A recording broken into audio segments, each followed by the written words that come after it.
ফরিদপুরের সংসদীয় আসন পুনর্বহালের দাবিতে ভাঙায় আজও মহাসড়ক অবরোধ। দুর্ভোগ কমাতে প্রশাসনের কঠোর অবস্থান।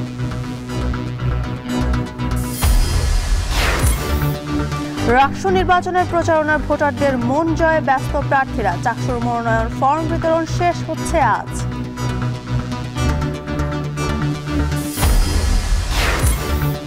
বগুড়ায় প্রবাসীর স্ত্রী সন্তানকে কুপিয়ে হত্যা, পুলিশের ঘটনাস্থল পরিদর্শন, অভিযুক্তদের গ্রেপ্তারে চলছে অভিযান।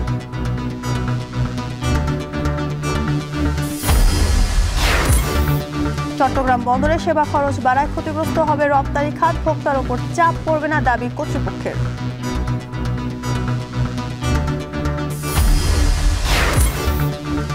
টাঙ্গাইল রংপুর মহাসড়কের কাজে ধীর গতির, সড়কের বেহাল দশায় ঘটছে দুর্ঘটনা, মেয়াদ বাড়িয়েও শেষ হয়নি কাজ।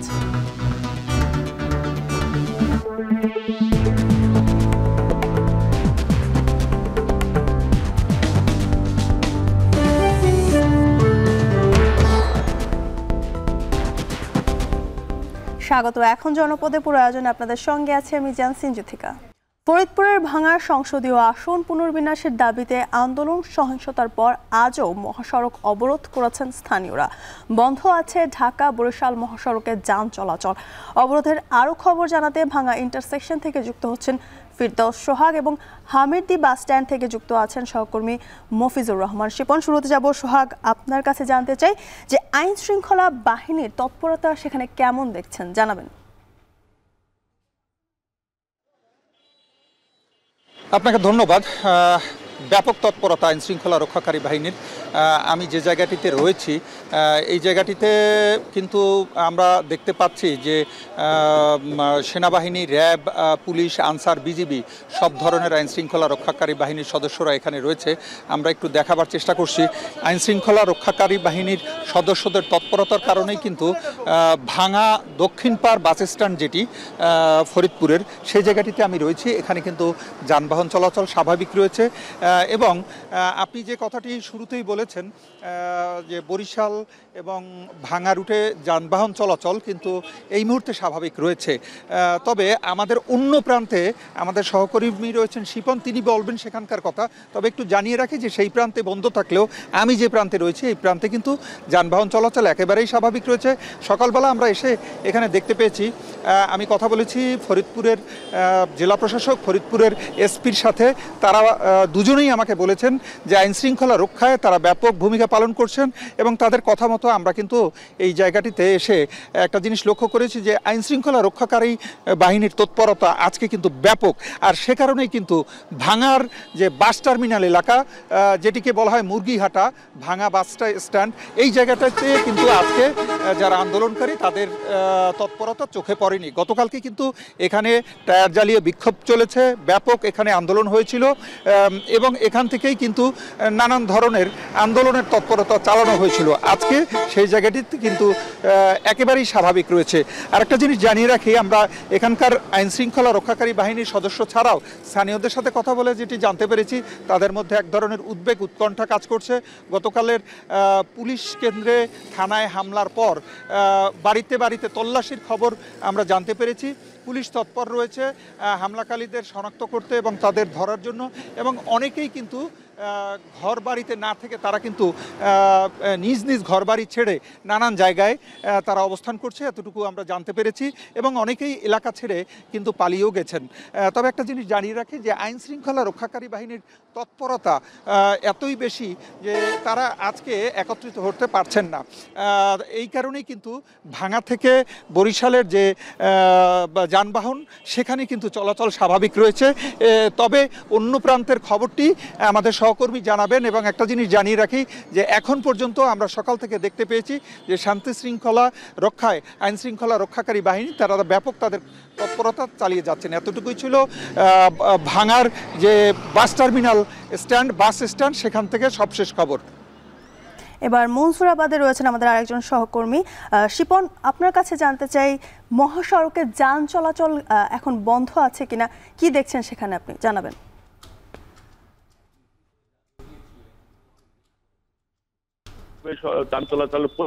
যান চলাচল কিন্তু স্বাভাবিক রয়েছে, তবে তুলনামূলকভাবে যান চলাচলের পরিমাণ কিন্তু অনেক কম, যেটি স্বাভাবিক নিয়মে ঢাকা খুলনা ঢাকা বরিশাল মহাসড়কে যে হারে ট্রাক বা বাস যাতায়াত করতো তার অর্ধেকেরও নিচে কিন্তু আছে এমনটি আমরা দেখতে পেয়েছি। আমি সকালের দিকে ছিলাম হামিদদি নামক বাস স্ট্যান্ডের এলাকায়, সেখানে 9টা পর্যন্ত অবরোধকারীরা গাছের গুঁড়ি ফেলে অবরোধ করেছিল। 9টার পরে যদিও সেটি সরিয়ে দিয়েছে এবং যান চলাচল স্বাভাবিক হয়েছে। আমি এখন রয়েছি মুন্সিরাবাদ এলাকায়, ভাঙ্গা ঢাকা খুলনা মহাসড়কে। এখানে কিন্তু মোটামুটি ভাবে শান্তিপূর্ণভাবে অবস্থান নিচ্ছে, কোনো সমস্যা হচ্ছে না।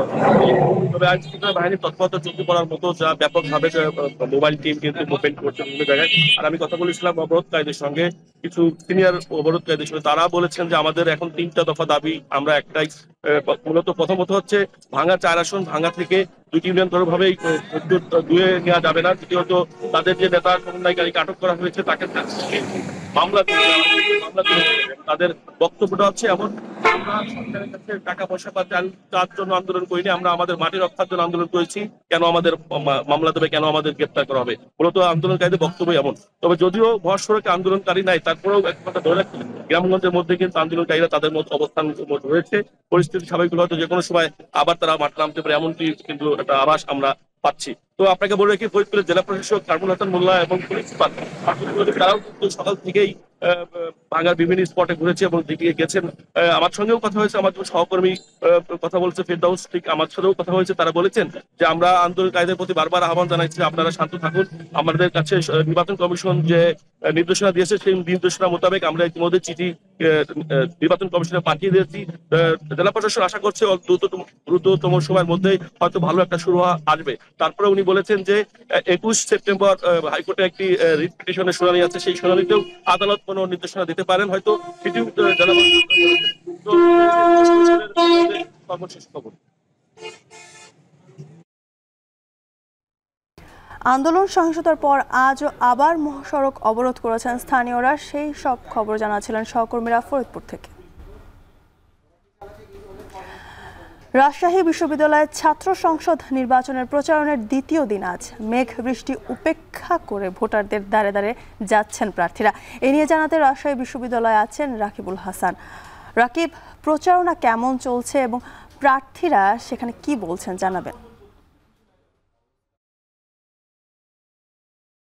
জ্যোতিকা, আসলে প্রচারণার দ্বিতীয় দিনে বেশ জমে উঠেছে প্রচারণা। আমরা দেখছি সকাল থেকেই বিশ্ববিদ্যালয়ের বিভিন্ন প্রান্তে কিন্তু প্রার্থীরা তারা ছুটে যাচ্ছেন। আপনি জানেন যে কেন্দ্রীয় যে ছাত্র সংসদ নির্বাচন, সেখানে প্রায় 247 জন প্রার্থী, এছাড়াও হল সংসদ, সিনেট মেম্বার সহ অনেক প্রার্থী রয়েছেন, যারা কিন্তু প্রত্যেকেই আসলে একাডেমিক ভবনগুলোর পাশাপাশি বিভিন্ন জোন যেখানে আসলে শিক্ষার্থীরা জমাট করেন, আড্ডা দেন, ক্লাসের ফাঁকে অবসরে সময় কাটান, তারা কিন্তু সেখানে যাচ্ছেন এবং তাদের যেই বক্তব্য সেইটি তারা উপস্থাপন করছেন। তাদের যে ইস্তেহার, তারা আসলে রাকসুতে আসলে কি করবেন এবং শিক্ষার্থীদের কোন ধরনের সমস্যাগুলো আছে সেগুলো আসলে শুনছে।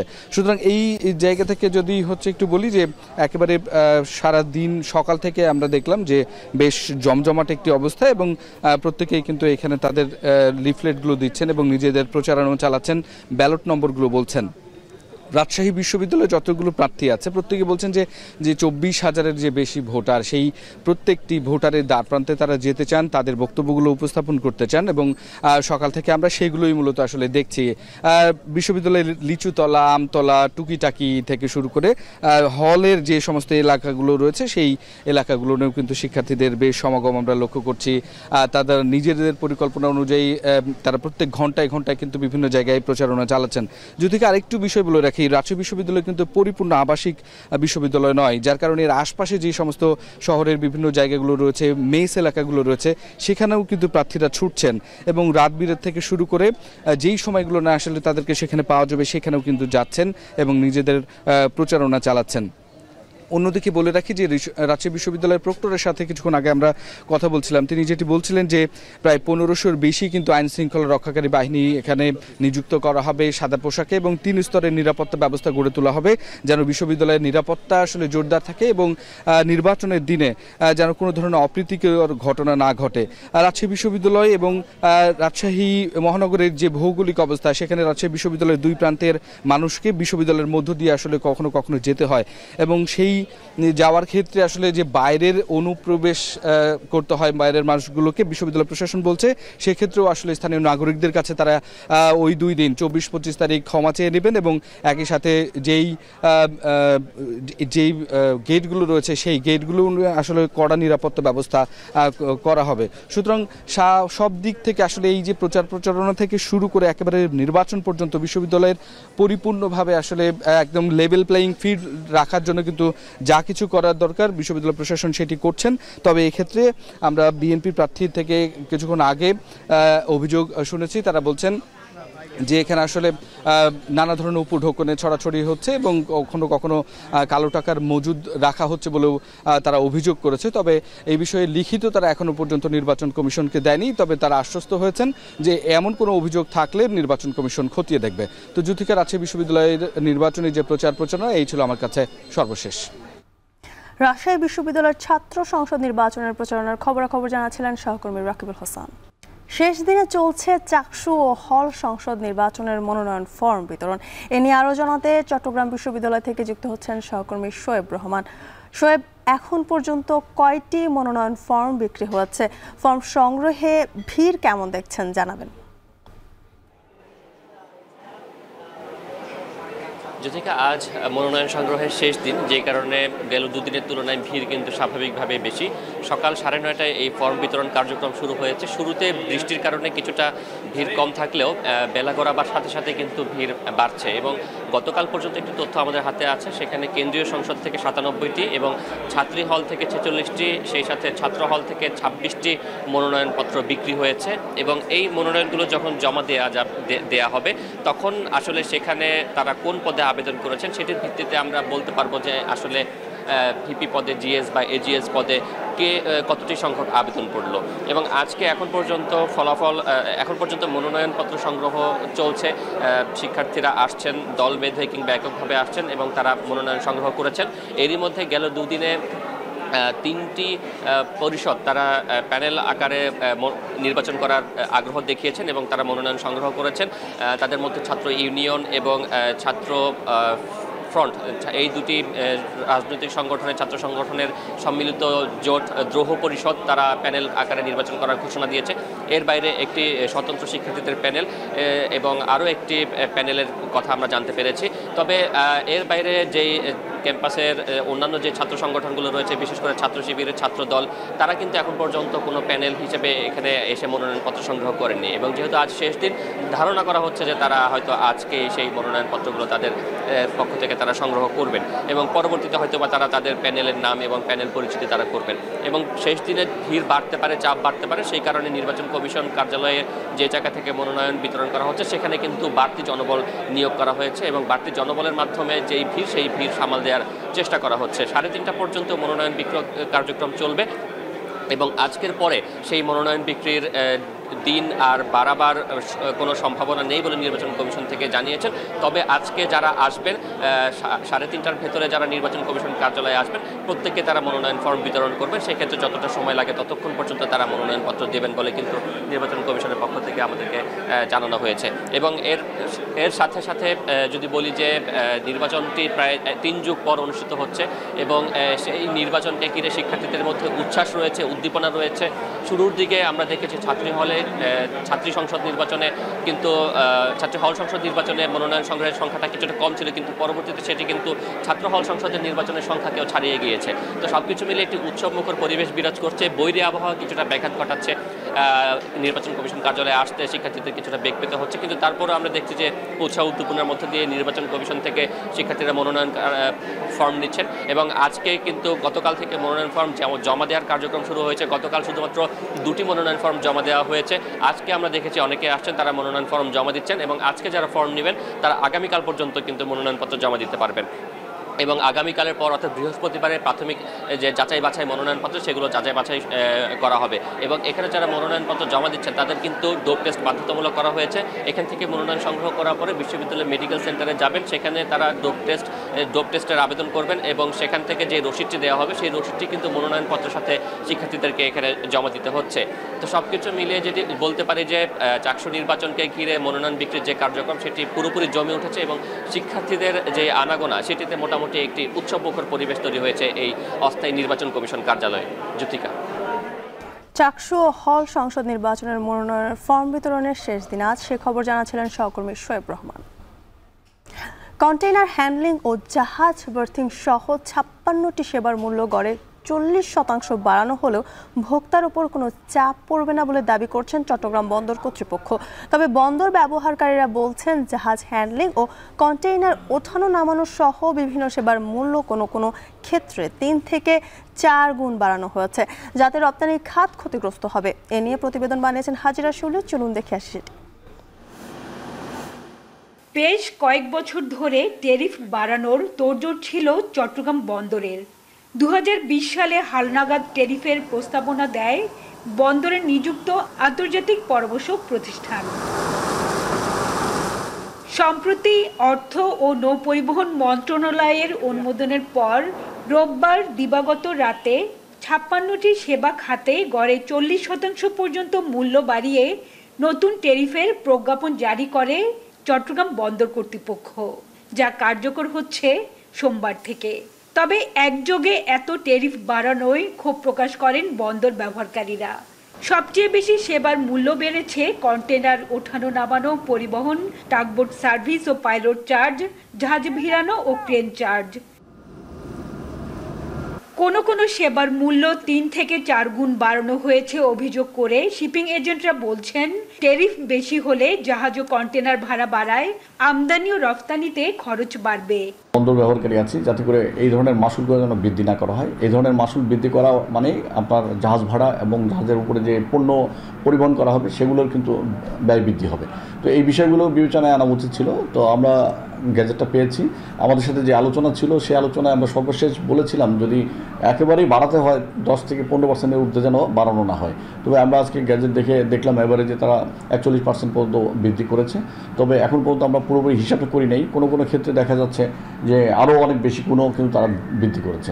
তো যেই বৃদ্ধিটাই করুক আলটিমেট কিন্তু আমাদের যারা ভোক্তা পর্যায়ে আছে, আমাদের আমদানিকারক রপ্তানিকারকের উপরে দিয়ে এটা পড়তে হবে। হালনাগাদ ট্যারিফে মুরিং ও হ্যাচ চার্জ সহ কয়েকটি সেবায় চার্জ আরোপ করা হয়, যা আগে ছিল না। ব্যবসায়ীরা বলছেন সম্প্রতি বেসরকারি ডিপোগুলো ট্যারিফ বাড়িয়েছে 45%। এর সাথে নতুন করে যুক্ত হলো বন্দরের সেবার মূল্য, যা রফতানি খাতকে চ্যালেঞ্জে ফেলবে। বায়াররা যে কস্টটা যাবে, আমার কস্ট যেটা তো আমি বায়ারের সাথে অ্যাড করব।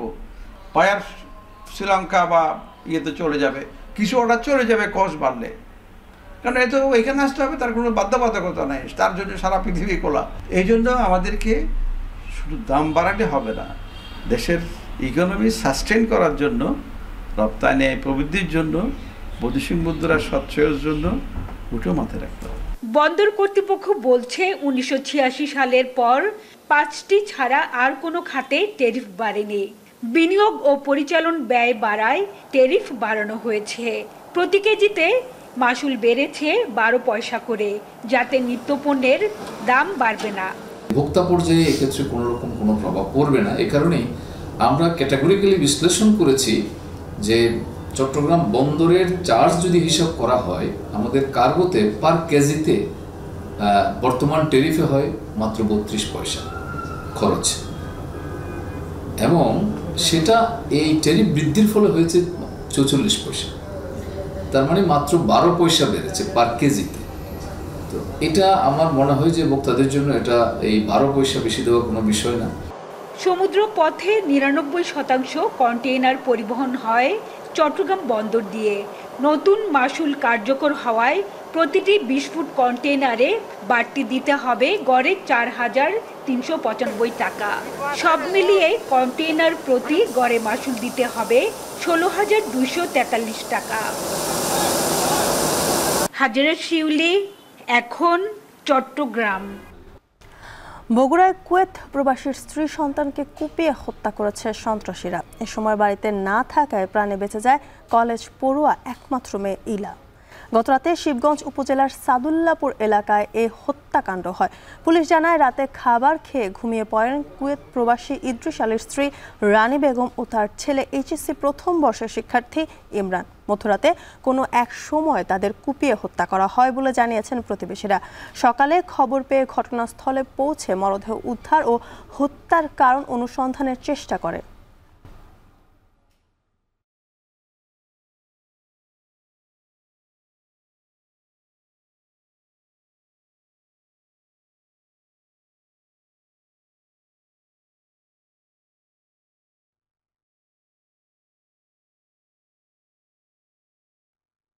এ বিষয়ে আরও জানাতে ঘটনাস্থল থেকে যুক্ত হচ্ছেন সহকর্মী রাজীব সেলিম।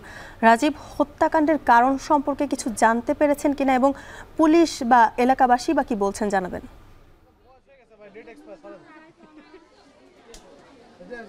হ্যাঁ জ্যোতিকা, বগুড়ার শিবগঞ্জ উপজেলার এই যে ঘটনাটি ঘটেছে গেল রাতে, এই ঘটনা আসলে কিভাবে ঘটেছে, কেন ঘটানো হয়েছে, এই বিষয়গুলো নিয়ে আসলে এখন পর্যন্ত পুলিশ আমাদেরকে আনুষ্ঠানিকভাবে কিছু বলেনি। আমরা এখন পর্যন্ত যতটুকু জানতে পেরেছি যে কুয়েত প্রবাসী ইদ্রিস আলীর পরিবার থাকতেন এই বাড়িটিতে এবং এই বাড়িতে তার পরিবারে তার স্ত্রী এবং ছেলে মেয়ে এখানে থাকতেন। তো ছেলেটি পরে হত্যাকাণ্ডের দিন তিনি বগুড়া শহরে ছিলেন এবং সন্ধ্যায় বাড়িতে আসেন। তারপর থেকে এলাকাবাসীর আর কারোর সাথে তাদের যোগাযোগ ছিল না। রাতে হত্যাকাণ্ডটি যে কোনো সময় সংঘটিত হয় এবং সকালে নিহতের আত্মীয়রা যখন বাড়িতে আসেন এবং ডাকাডাকি করে না পান, সে সময় জানালা খুলে জানালা দিয়ে মা এবং ছেলের রক্তাক্ত মরদেহ দেখতে পান এবং পুলিশকে সেই সময় খবর দিলে পুলিশ আসেন। আর এলাকাবাসী আমাদেরকে জানিয়েছেন যে মেয়েটি বাড়িতে ছিলেন না, মেয়েটি বগুড়া শহরে আত্মীয়ের বাসায় ছিলেন এবং ছেলে এবং মা এখানে এই বাড়িতেই ছিলেন এবং ছেলে এবং মাকে খুন করা হয়। এই বিষয়টি নিয়ে আসলে এলাকায় চাঞ্চল্যের সৃষ্টি হয়েছে, খুবই আতঙ্কিত এলাকার মানুষ। এই বাড়িটিতে যে ঘটনাটি ঘটেছে এই বিষয়টি নিয়ে আসলে পুলিশ আমাদেরকে আনুষ্ঠানিকভাবে কিছু না জানালেও নিহতের যারা আত্মীয় স্বজন রয়েছেন তারা আমাদেরকে বলছেন যে এই ঘটনাটি বাড়ি থেকে কিছু লুট করার উদ্দেশ্যেই ঘটনাটি ঘটানো হয়েছে, ডাকাতির উদ্দেশ্যে ঘটনাটি ঘটানো হয়েছে। এবং নিহতের আত্মীয় স্বজন আমাদেরকে জানিয়েছেন যে বাড়ি থেকে একটি মোটরসাইকেল এবং নগদ কিছু টাকা ও সোনা লুট করা হয়েছে। তবে এখন পর্যন্ত আমরা বাড়িটির ভেতর প্রবেশ করতে পারিনি। বাড়ির ভেতরে সকালে পুলিশের বেশ কয়েকটি দল বাড়ির ভেতর প্রবেশ করেছেন এবং তারা বাড়ির যে প্রধান প্রবেশ পথ সেটি বন্ধ করে দিয়ে ভেতরে হত্যাকাণ্ডের আসলে ঘটনার রহস্যের উদ্ঘাটনের জন্য পুলিশের কয়েকটি দল কাজ করছেন। এইখান থেকে পুলিশ কিছুক্ষণের মধ্যেই মরদেহ নিয়ে যাবেন বগুড়ার শহীদ জিয়াউর রহমান মেডিকেল কলেজ হাসপাতালে এবং সেখানে যে আইনি প্রক্রিয়া রয়েছে সেগুলো সেখানে সম্পাদন করার পর আসলে লাশগুলো মরদেহগুলো নিহতের আত্মীয় স্বজনের কাছে হস্তান্তর করা হবে।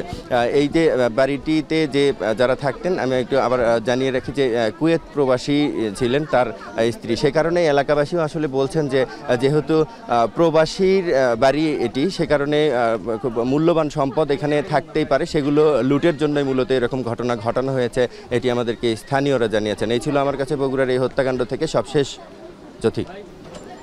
বগুড়ায় কুয়েত প্রবাসীর স্ত্রীর সন্তানকে কুপিয়ে হত্যা করেছে সন্ত্রাসীরা, সে খবর জানাচ্ছিলেন সহকর্মী রাজীব সেলিম।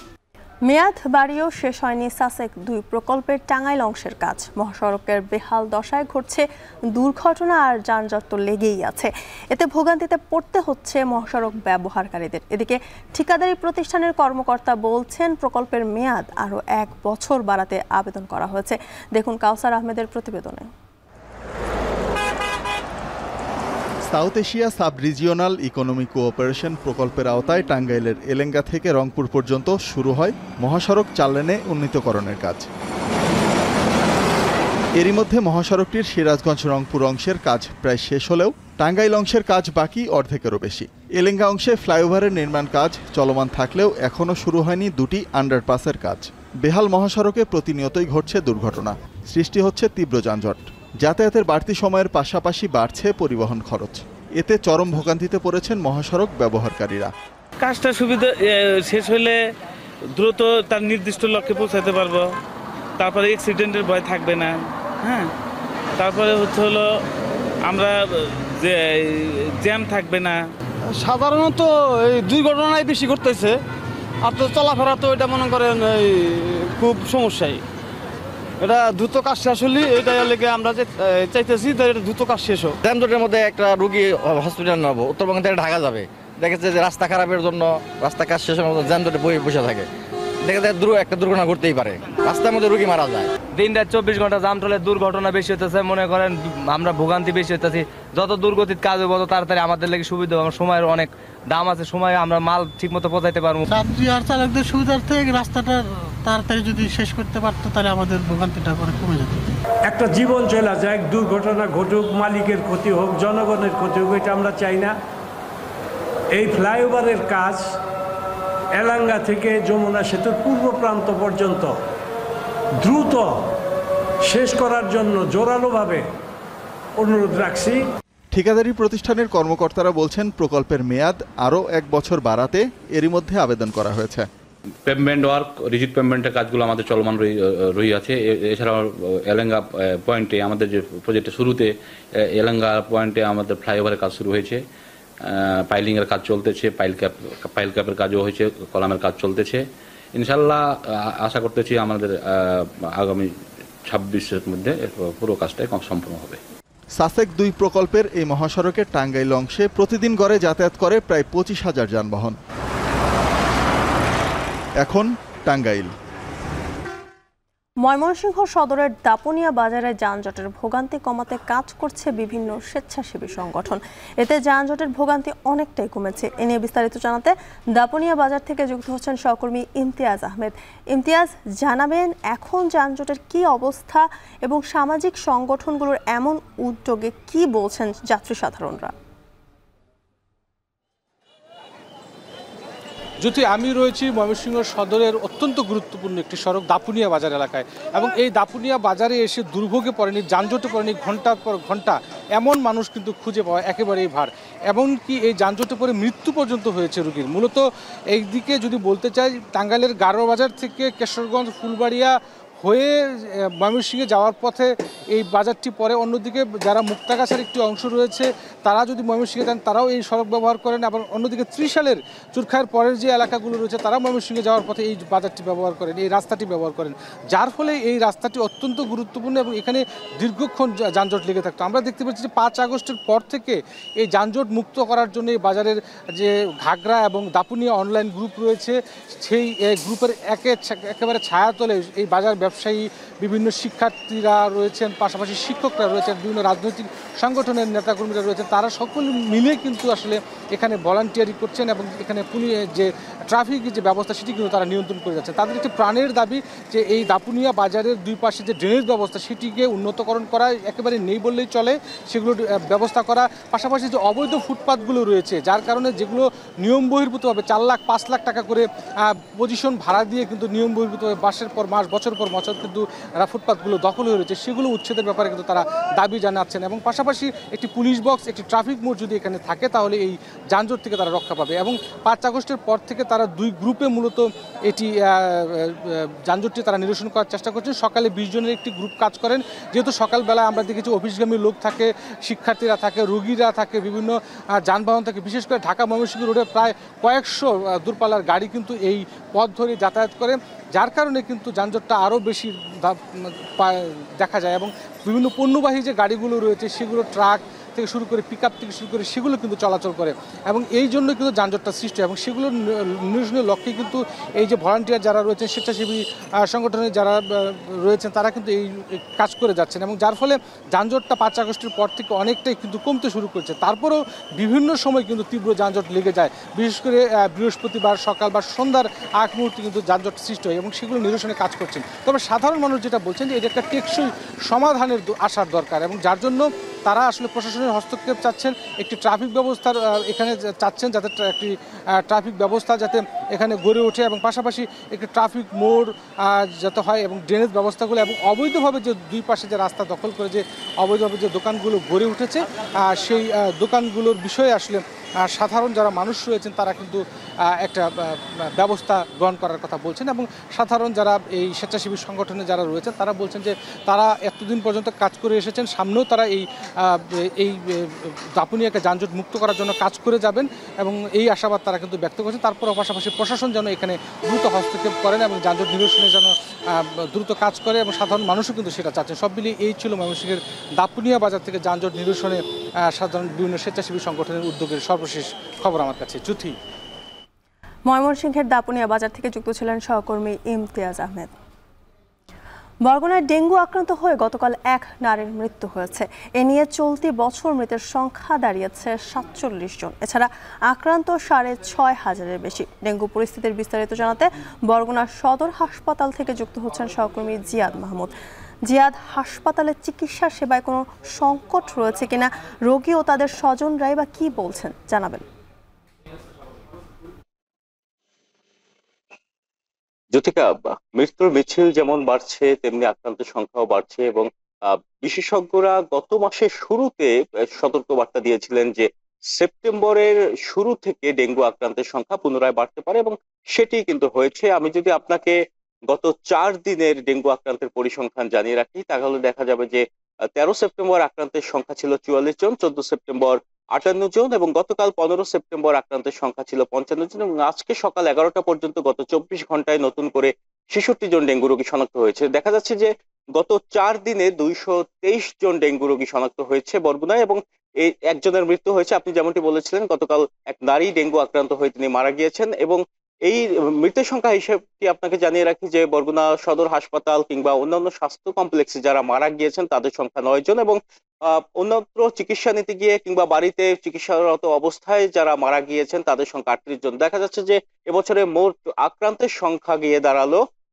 47 জন, এবং যে মৃত্যুর সংখ্যা গিয়ে দাঁড়ালো 47 জন, এবং আক্রান্তের সংখ্যা যদি বলিস তাহলে সেটি দেখা যাবে যে 6747 জন আক্রান্ত হয়েছে বছর ডেঙ্গু আক্রান্ত, এবং এখন পর্যন্ত আজকে আমরা যে তথ্যটি পেয়েছি যে 137 জনের মতো আক্রান্ত রোগী তারা হাসপাতাল কিংবা স্বাস্থ্য কমপ্লেক্সে চিকিৎসাধীন রয়েছেন। দেখা যাচ্ছে যে মৃত্যুর মিছিল কিংবা আক্রান্তের সংখ্যা কোনোটি কিন্তু থামছে না, এবং এক্ষেত্রে এখানকার যে রোগী স্বজন তারা কিন্তু উদ্বিগ্ন। তারা বলছেন যে বরগুনা সদর হাসপাতালে আইসিইউ এবং সিসিইউ সুবিধা না থাকার ফলে যে তাদের ফ্লুইড ম্যানেজমেন্ট, ইলেকট্রোলাইট ম্যানেজমেন্টের বিষয়টি সেটি উপকৃত থেকে যাচ্ছে। উন্নত চিকিৎসা নিতে গিয়ে যারা এখানকার নিম্ন আয়ের মানুষ তারা কিন্তু বিড়ম্বনায় পড়ছেন। বিশেষ করে যারা বরিশালে যাচ্ছেন তারা বলছেন যে বরিশালেও তারা পর্যাপ্ত আইসিইউ বা সিসিইউ সুবিধা পাচ্ছেন না, তারা ঢাকায় যাচ্ছেন, এবং ঢাকায় যাওয়ার যে চিকিৎসা ভার তারা অনেকেই বহন করতে পারছে না বলে আমাদের জানিয়েছেন। এদিকে বছরের যে সর্বোচ্চ সময়ে যে ডেঙ্গু আক্রান্তে তখন কিন্তু আইডিসিআর এর টিম এসেছিলেন, তারাও গবেষণা করেছেন। অন্যদিকে জলবায়ুগত কারণে একটি প্রভাব ফেলে, কেননা এখনো বৃষ্টিপাত অব্যাহত রয়েছে। এই বৃষ্টিপাতের ফলে কিন্তু এডিস তার বংশবিস্তার অব্যাহত রেখেছে বলে ধারণা করছেন সচেতন মহল। তবে প্রশাসনের তরফ থেকে কিংবা স্বাস্থ্য মন্ত্রণালয়ের তরফ থেকে এখন পর্যন্ত আইসিইউ বা সিসিইউর বিষয়ে তেমন কোনো দৃশ্যমান পদক্ষেপ আমরা দেখিনি। তো এই ছিল বরগুনা সদর হাসপাতাল থেকে ডেঙ্গু পরিস্থিতি আমার কাছে সবশেষ তথ্য। জ্যোতিকা। দেশের গণ্ডি পেরিয়ে কিশোরগঞ্জের টেরি তোয়ালে পৌঁছে গেছে ইউরোপ আমেরিকায়। একসময় দেশ জুড়ে জনপ্রিয় এই তোয়ালে এখন আন্তর্জাতিক বাজারেও ছাপ ফেলছে। বৈদেশিক মুদ্রা আয়ের পাশাপাশি তৈরি হচ্ছে কাজের সুযোগও। তবে জায়গার সংকটে ব্যাহত হচ্ছে বড় পরিসরে উৎপাদন। আরও জানাচ্ছেন মশিউর কায়েস। কিশোরগঞ্জের মানুরি টেক্সটাইলের টেরি তোয়াল উচ্চ শোষণ ক্ষমতা আর নরম ও আরামদায়ক টেক্সচারের কারণে মানুষের কাছে জনপ্রিয় এই তোয়াল। স্থানীয় চাহিদা মিটিয়ে এখানকার তৈরি টেরি তোয়ালে যাচ্ছে বিশ্ববাজারে। যুক্তরাষ্ট্র, যুক্তরাজ্য, কানাডা ও সৌদি আরবে হোটেল, হাসপাতাল থেকে শুরু করে সাধারণ মানুষের ঘরে স্থান করে নিয়েছে টেরি তোয়াল। তোয়াল তৈরি করে প্রতি মাসে প্রতিষ্ঠানটি আয় করছে $5 লাখ বেশি। কর্মসংস্থান হচ্ছে কয়েকশো মানুষের। টাকা কাজ করলে তো আরো বেশি খরচ হইতো। এখন আমরা 150 থেকে কাজ করতেছি, বাড়ির থেকে ফ্যামিলি নিয়ে 15-20 হাজার যাই পেতেছি, সুন্দরভাবে কাজ করে চলতে পারতেছি। কৃষক থেকে আমরা মানে একটা তোলা তৈরি করে আমরা বাইরে দেশে বাইরে পাঠাচ্ছি, আমরা নিজের কাছে গর্ববোধ। আশেপাশের যে বিভিন্ন দরিদ্র লোকেরাও আছে, এরাও অনেক উপকৃত হচ্ছে, বিশেষ করে মহিলারা। আরো কারখানা যদি থাকে মনে করেন অনেকেই কাজ করতো, সুযোগ সুবিধা পাইতো, যারা বেকার আছে তারা অবশ্যই কাজ করতো। আমাদের একটা সুযোগ তৈরি হয়েছে যে আমেরিকান মার্কেটে ঢোকার জন্য, মানে ট্রাম্প সরকারের যে ট্যাক্সের যে ইয়ার ফলে তো এখন আমাদের এখানে একটু বিনিয়োগ করার অনেকটা সুযোগ আসছে। স্থান সংকুলন না হওয়ায় উৎপাদন বাড়াতে পারছে না প্রতিষ্ঠানটি। মিলের জন্য নতুন যন্ত্রাংশ কেনা হলেও ব্যবহার না করে পড়ে থেকে নষ্ট হচ্ছে কোটি কোটি টাকার সম্পদ। এতে ব্যাহত হচ্ছে রপ্তানি বাড়ানোর পরিকল্পনা। অবকাঠামো উন্নয়ন করার জন্য আমাদের জায়গার প্রয়োজন, জায়গার খুব সংকট এখানে এই কিশোরগঞ্জ বিসিকে। অথচ আপনারা ঘুরলে দেখবেন যে অনেক জায়গা খালি আছে, কিন্তু এখানে কোনো অবকাঠামো নাই। বিসিকের কাছে অনেকবার আমি গিয়েছি যে আমাকে জায়গার ব্যবস্থা করে দেন, তারা বলছে যে প্লট খালি নাই। আর শিগগিরই খালি প্লট থেকে মানুরি মিলসকে প্লট বরাদ্দ দেওয়া হবে বলে জানালেন বিসিকের এই কর্মকর্তা। আমাদের রুগ্ন বন্ধ শিল্প যে এলএসি মিটিংয়ে উঠলে কোনো প্লট তো খালি নাই, যদি ওইখানে মিটিংয়ের ব্যবস্থা হয় তারপরে খালি হলে উনি প্লট পাবে। 2009 সালে কিশোরগঞ্জের বিসিক শিল্পনগরীতে মানুরি টেক্সটাইল মিলস গড়ে তোলেন সদর উপজেলার কলাপাড়া গ্রামের একেএম মাহফুজুর রহমান বাপ্পি। সরকারি সহযোগিতা পেলে কর্মসংস্থান ও রপ্তানি দুটোই বাড়বে বলে আশা করছেন তিনি।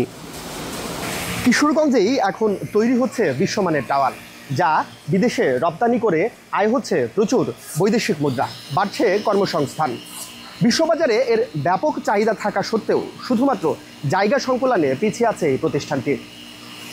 মশিউর কায়েস, এখন কিশোরগঞ্জ।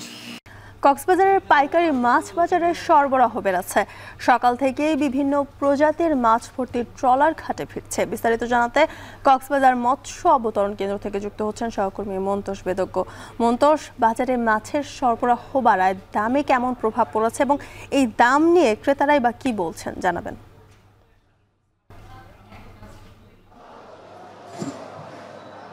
বিশেষ করে এখানে কক্সবাজারে যেহেতু ইলিশের একটা চাহিদা রয়েছে কক্সবাজার সহ সারা দেশে, আমরা আজকে যেটি দেখতে পাচ্ছি ইলিশের সরবরাহ বেড়েছে এবং গত এক মাসের তুলনায় যদি করি, এই মুহূর্তে গত এক মাসের তুলনায় অন্তত 400 থেকে 500 টাকা পর্যন্ত ইলিশ প্রতি কেজিতে দাম কমেছে। আমরা এখানে দেখছি যে অনেক বড় আকারের ইলিশ আজকে বাজারে এসেছে। বিশেষ করে এটি যেহেতু কক্সবাজারের সবচেয়ে বড় পাইকারি মাছ বাজার, এখানে কিন্তু কক্সবাজার জেলার যে আহরিত মাছ এটির 70% কিন্তু এই অবতরণ কেন্দ্রে আসে এবং আমরা দেখছি যে সকাল থেকে প্রচুর মাছ ভর্তি ট্রলার এই জেটিঘাটে, এই অবতরণ কেন্দ্রের জেটিঘাটে নজর করেছে এবং 1 থেকে 2 কেজি ওজনের ইলিশও আমরা এখানে আজকে দেখতে পাচ্ছি, যেটি গত এক মাস আগেও আসলে এই ইলিশটি 2400 থেকে 2500 টাকা পর্যন্ত দামে বিক্রি হয়েছে এবং আজকে সেই 1 কেজির বেশি ওজনের যে ইলিশ সেটি কিন্তু আজকে 1800 থেকে 1900 টাকা পর্যন্ত প্রতি কেজিতে বিক্রি হচ্ছে এখানে। এবং 800 গ্রাম ওজনের যে ইলিশ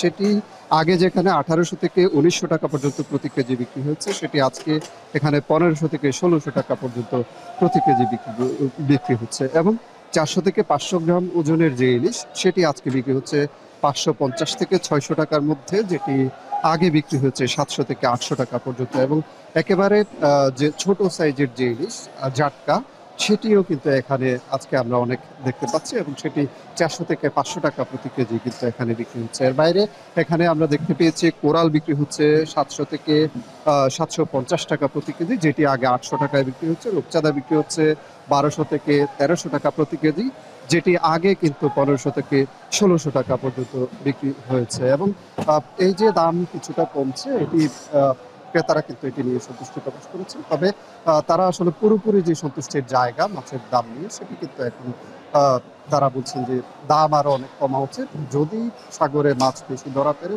বিশেষ করে গত কয়েকদিনে যে হারে মাছ ধরা পড়ছে সে হারে যদি ধরা পড়ে, সেক্ষেত্রে মাছের দাম আরো কমবে। সেক্ষেত্রে তারা ক্রেতাদের মাঝে যে স্বস্তি সেটি ফিরবে, সেটি তারা আশা করছেন। কক্সবাজার মৎস্য অবতরণ কেন্দ্র থেকে এই ছিল আমার কাছে সবশেষ। মাছের সরবরাহ দরদাম নিয়ে জানাছিলেন সহকর্মী মন্তোষ বেদজ্ঞ। নরসিংদীতে বেশ কিছুদিন চড়া দামে বিক্রির পর কিছুটা কমেছে সবজির দাম। শীতকালীন আগাম জাতের সবজির সরবরাহ বাড়লে দাম আরও কমার আশা ব্যবসায়ীদের। এ নিয়ে আরও জানাতে নরসিংদী শিক্ষা চত্বর বাজার থেকে যুক্ত হচ্ছেন সহকর্মী রাকিবুল ইসলাম। রাকিব, প্রকারভেদে সবজির দাম কেজিতে কত টাকা কমেছে আর শীতকালীন আগাম জাতের সবজি কবে নাগাদ বাজারে আসতে পারে জানাবেন। যে শীতকালীন সবজি আবাদের হাব হিসেবে কিন্তু পরিচিত নরসিংদী জেলা প্রতি বছর নরসিংদীর উৎপাদিত সবজি রাজধানী ঢাকা সহ দেশের বিভিন্ন প্রান্তের চাহিদা মিটিয়ে থাকে। তো এখনো পর্যন্ত কিন্তু নরসিংদীর বাজারে পুরোপুরিভাবে নরসিংদীতে উৎপাদিত শীতকালীন সবজির সরবরাহ শুরু হয়নি বা বাজারে উঠতে শুরু করেনি, যদিও গত সপ্তাহের তুলনায় চলতি সপ্তাহে নরসিংদীর স্থানীয়ভাবে উৎপাদিত সবজিগুলো কিন্তু বাজারে বেশি পরিমাণে আমরা দেখতে পেয়েছি।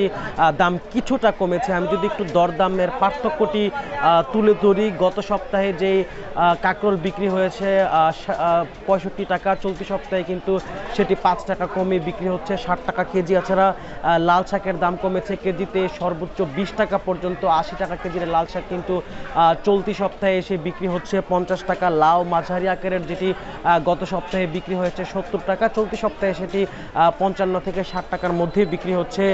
বেগুন এবং কাঁচামরিচের দামও কমেছে। বেগুন, কাঁচামরিচ এবং শসা এই ধরনের যে সবজিগুলো রয়েছে সেগুলোর দাম কমেছে কেজি প্রতি গড়ে অন্তত 20 টাকা। এছাড়া চিচিঙ্গার দাম কমেছে কেজিতে 20 টাকা। গত সপ্তাহে বিক্রি হওয়া 80 টাকা কেজি চিচিঙ্গা কিন্তু চলতি সপ্তাহে এসে বিক্রি হচ্ছে প্রতি কেজি 60 টাকা। ঢেঁড়স বিক্রি হচ্ছে 60 টাকা কেজি, সেখানেও 20 টাকা দর কমেছে। এছাড়া টমেটোর দাম কমেছে কেজিতে 10 টাকা। গত সপ্তাহে 120 টাকা কেজির টমেটো চলতি সপ্তাহে বিক্রি হচ্ছে 110 টাকায়। তো বিক্রেতাদের সাথে আমার কথা হয়েছে, তারা যেমনটি বলছিলেন যে আগামী সপ্তাহ থেকে আরও বিপুল পরিমাণে শীতকালীন সবজি নরসিংদীর বাজারে সরবরাহ হবে, তখন আসলে দাম আরও কিছুটা কমবে। এ ছিল নরসিংদী থেকে আমার কাছে সবশেষ। গাড়ি চালককে উপসহকারী প্রকৌশল পদে পদোন্নতি দেওয়ার প্রতিবাদ সহ 3 দফা দাবিতে বিক্ষোভ করছেন রাজশাহী প্রকৌশল বিশ্ববিদ্যালয়ের শিক্ষার্থীরা। এ নিয়ে বিস্তারিত জানাতে রুয়েটের সেন্ট্রাল লাইব্রেরির সামনে থেকে যুক্ত হচ্ছেন সহকর্মী মারুফ হাসান। মারুফ, বিক্ষোভে প্রকৌশলের শিক্ষার্থীদের অংশগ্রহণ কেমন দেখছেন এবং তাদের দাবিগুলো কি কি জানাবেন?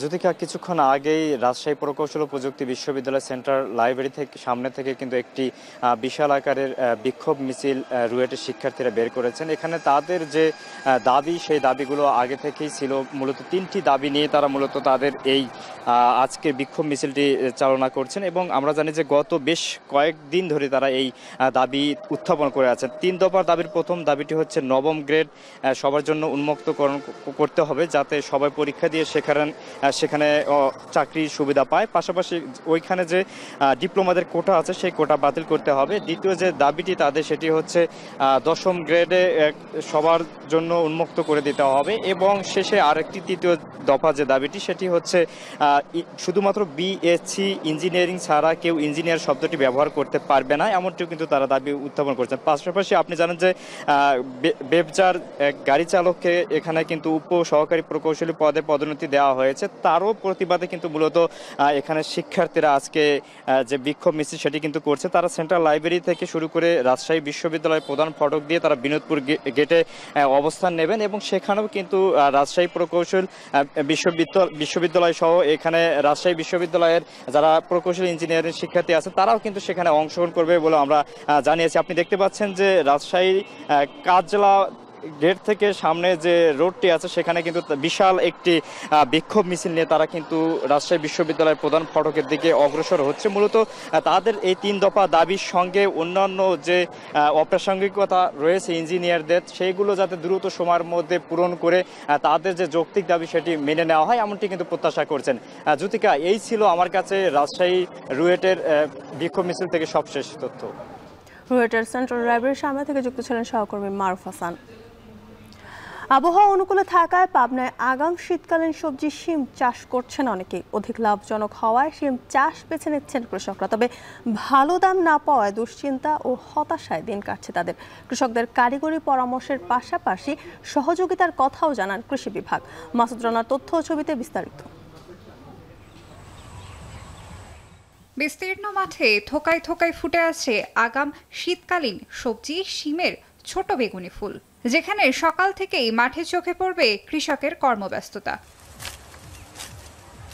আটঘরিয়ার কৃষক শহীদুল ইসলাম চলতি বছর 2 বিঘা জমিতে আগাম জাতের শিম চাষ করেছেন। তবে দাম পাওয়া নিয়ে কিছুটা দুশ্চিন্তা তার। কারণ গত বছরের শুরুতেই শিমের দাম 150 থেকে 200 টাকা হলেও বর্তমানে বিক্রি হচ্ছে 80 থেকে 100 টাকায়। এই অবস্থায় সিম থাকে মনে করেন 150-200 টাকা কেজি, এখনই 100 টাকা কেজি। আর এখন তো সিম ওঠা শুরু হয় নাই, সিম ওঠা শুরু হলে যে হয়তো কি বাজারে আসবে সেটা আমরা নিজেরাও ভাবে চিন্তা করতেছি না।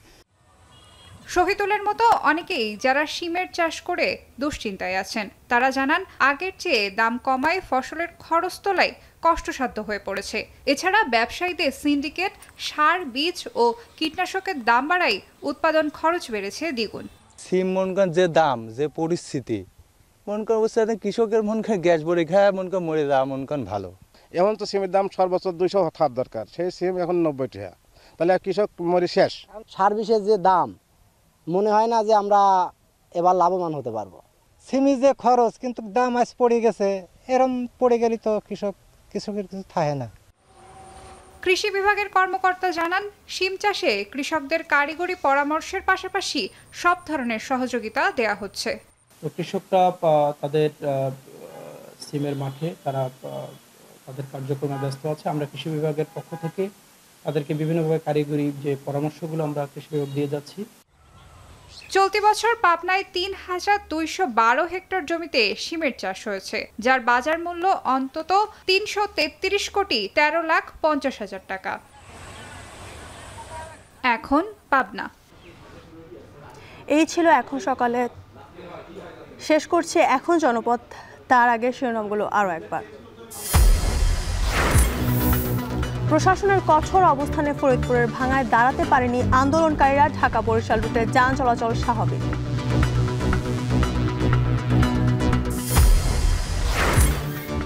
রাষ্ট্র নির্বাচনের প্রচারণার ভোটারদের মন জয়ে ব্যস্ত প্রার্থীরা, চাকসুর মনোনয়ন ফর্ম বিতরণ শেষ হচ্ছে আজ।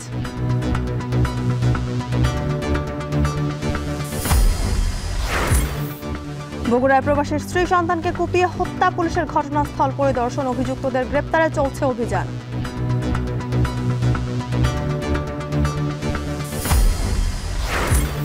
চট্টগ্রাম বন্দরে সেবা খরচ বাড়ায় ক্ষতিগ্রস্ত হবে রপ্তানি খাত, ভোক্তার ওপর চাপ পড়বে না দাবি কর্তৃপক্ষের।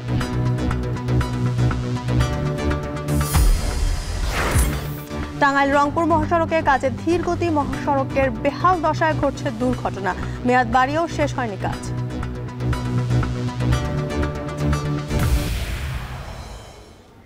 এই ছিল এখন জনপদের, সঙ্গে থাকার জন্য ধন্যবাদ।